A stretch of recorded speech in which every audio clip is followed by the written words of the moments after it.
Buenos días desde la distancia, queridos hermanos.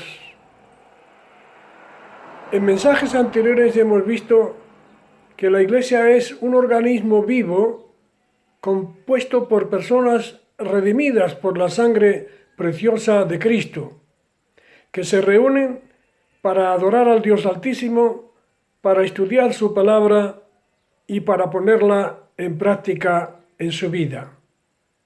Hemos visto que el Nuevo Testamento utiliza figuras simbólicas de la Iglesia como el cuerpo de Cristo, el templo del Espíritu Santo, etc., para hablar a sus lectores sobre la naturaleza de la Iglesia.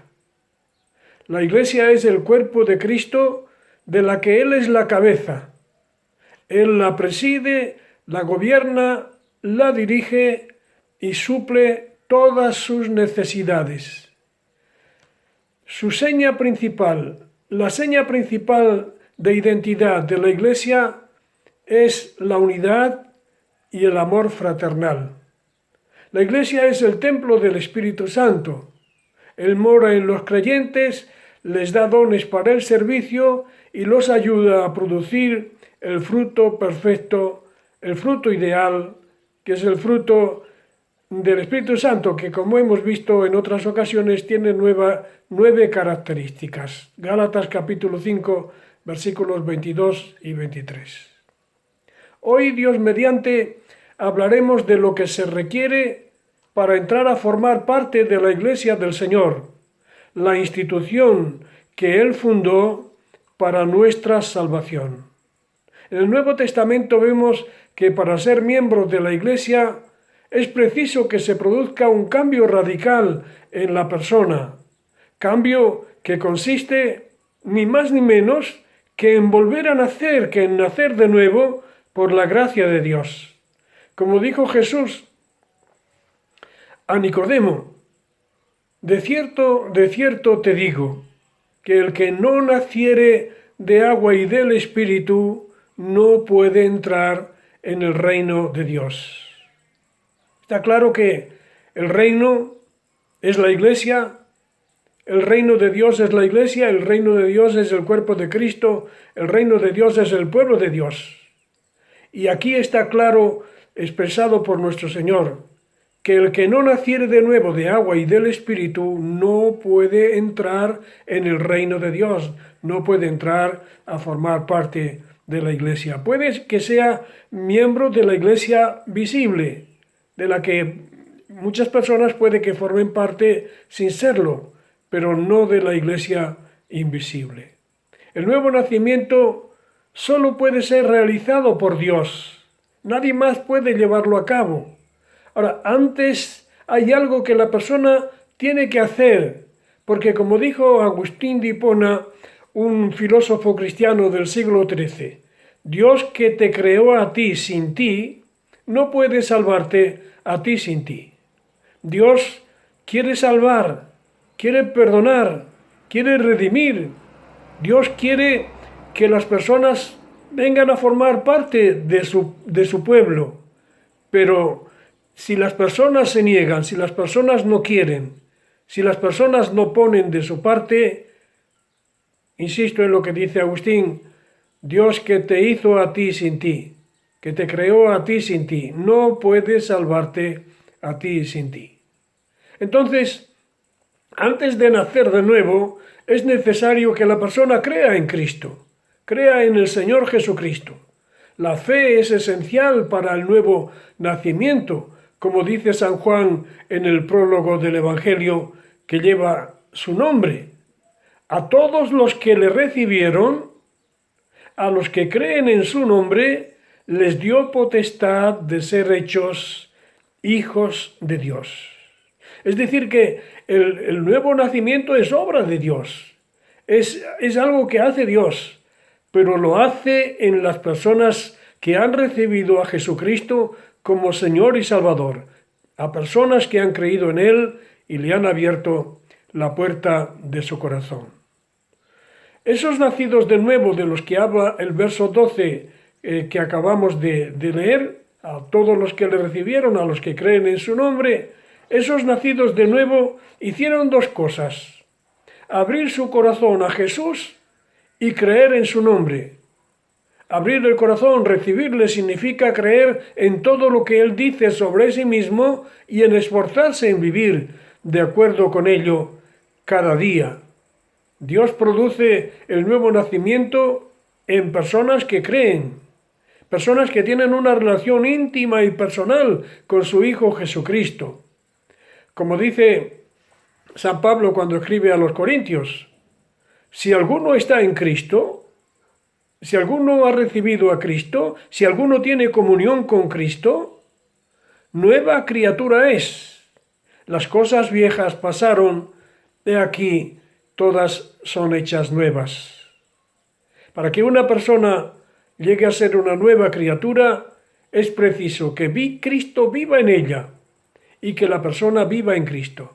Como dice San Pablo en Gálatas capítulo 2, versículo 20, con Cristo estoy juntamente crucificado, y ya no vivo yo, mas vive Cristo en mí. Cuando esto sucede, cuando este es el caso, entonces, por la gracia de Dios, se produce el nuevo nacimiento en la persona y viene a ser una nueva criatura, y las cosas viejas que había en ella pasaron.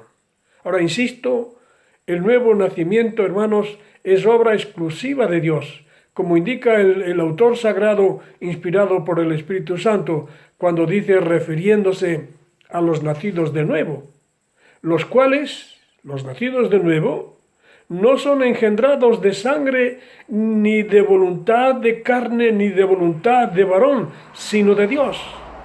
Creo que esto no necesita, no requiere explicación, no requiere comentario alguno, porque está claramente expresado en las palabras del Evangelio. Es decir, que no depende del que quiere, ni del que corre, sino de Dios que tiene misericordia. Romanos capítulo 9, versículo 16. En segundo lugar, digamos que antes de nacer de nuevo, es necesario arrepentirse.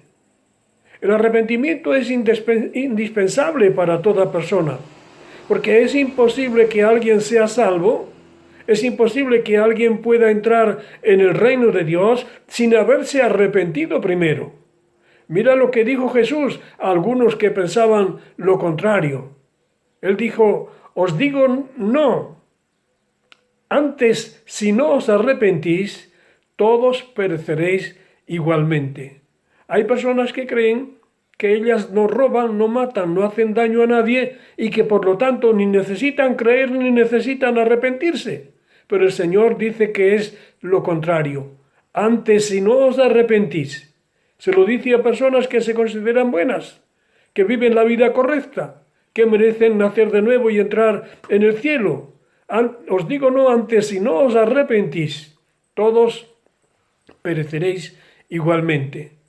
Arrepentirse implica reconocer el pecado personal, como hizo David cuando le reprendió Natán por el gravísimo pecado que cometió, que se encuentra expresado en los Salmos. Cuando Natán vino y le expuso la parábola del hombre que solo tenía una cordera que fue sacrificada por el rico que tenía muchas para agasajar a un viajero, cuando le dijo, tú eres ese hombre, David respondió, yo reconozco mis rebeliones. Eso es el primer paso para que haya un arrepentimiento sincero, sentido y sincero. Yo reconozco mis rebeliones y mi pecado está siempre delante de mí. O como hizo el hijo pródigo cuando volvió al padre arrepentido y le dijo, Padre, he pecado contra el cielo y contra ti. Perdón. Y ya no soy digno de ser llamado tu hijo. Y como canta Elena Barrul, hazme como uno de tus jornaleros, que ya no quiero más sufrir. Arrepentirse es un precepto divino, es un mandato celestial, como afirma el autor sagrado del libro de los Hechos al decir, Dios manda, ordena a todos los hombres, en todo lugar que se arrepientan.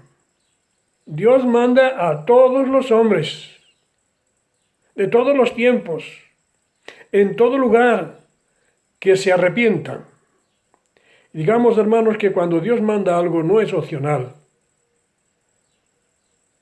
Su cumplimiento es incondicional, es obligatorio. El arrepentimiento es una demanda universal para todos los seres humanos, porque todos somos pecadores sin excepción. Muchos pasajes de la Biblia que hemos mencionado en muchas ocasiones lo dicen claramente. Por ejemplo, el del libro de Eclesiastés, capítulo 7 y versículo 20. Ciertamente, dice el autor sagrado, no hay hombre justo en la tierra que haga el bien y nunca peque. Y podríamos citar también Isaías 53, versículo 6, donde dice, todos nosotros nos escarriamos como ovejas, cada cual se apartó por su camino. O primera de Juan 1:8, donde dice que si alguno dice que no tiene pecado, no está en la verdad, no dice la verdad. Quien desobedece el mandato divino del arrepentimiento está menospreciando las riquezas de la benignidad de Dios, que es paciente con nosotros, que es paciente con los seres humanos, no queriendo que ninguno perezca, sino que todos procedamos al arrepentimiento.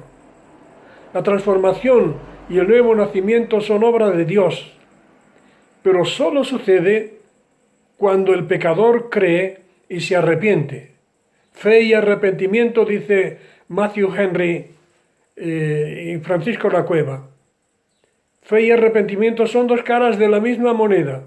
Creer sin arrepentirse sería una falsa profesión, sería una falsa confesión de fe, y arrepentirse, el arrepentimiento sin fe supondría quedarse a medio camino sin llegar a los pies de la cruz. Y solo es a los pies de la cruz donde por fe y por el arrepentimiento sincero de todo corazón encontramos el perdón de los pecados y la dicha de la salvación y de la vida eterna. Y en tercer lugar, antes de nacer de nuevo, es necesario el bautismo. Y no es algo que yo me invento, es algo que vamos a ver claramente expresado en la Sagrada Escritura, porque lo demás no tendría sentido, no tendría valor alguno. El bautismo forma parte del plan diseñado por Dios y es el paso que sigue al arrepentimiento y a la fe y el arrepentimiento, en el que, atención a lo que dice Pablo cuando escribe a los Romanos en el capítulo 6, versículo 4. Somos sepultados juntamente con Él. Somos sepultados juntamente con Él, con Cristo, para muerte por el bautismo, a fin de que como Cristo resucitó de los muertos para la gloria del Padre, así también nosotros andemos en vida nueva, aunque sea en un sentido simbólico. Lo que dice en este pasaje el apóstol Pablo es que la persona que ha creído y se ha arrepentido en ese momento está muerta en sus delitos y pecados. Es decir, estaba muerta en sus delitos y pecados. Y ahora, después de haber creído en el Señor Jesucristo, debe ser sepultada, como se sepultan los cuerpos de los que no tienen vida, porque es lo que corresponde. Ahora, cuando una persona ha creído y se ha arrepentido y está muerta a su vida pasada, entonces necesita ser bautizada, necesita ser sepultada en las aguas del bautismo, para que como Cristo resucitó para vivir una nueva vida, así el creyente también, leo de nuevo el pasaje que es mucho más expresivo que las pobres palabras que yo acabo de exponer. Somos sepultados juntamente con Él para muerte por el bautismo, a fin de que como Cristo resucitó de los muertos para la gloria del Padre, así también nosotros andemos en vida nueva. Y a esto se refiere una vez que hemos sido bautizados. El bautismo es parte integral de la Gran Comisión, la cual fue dada por Jesús a los suyos con el propósito de extender la Iglesia en todo el mundo. y le dice, id por todo el mundo y predicad el Evangelio a toda criatura. Y fíjate lo que dice el Señor, el que creyere y fuere bautizado será salvo, mas el que no creyere será condenado.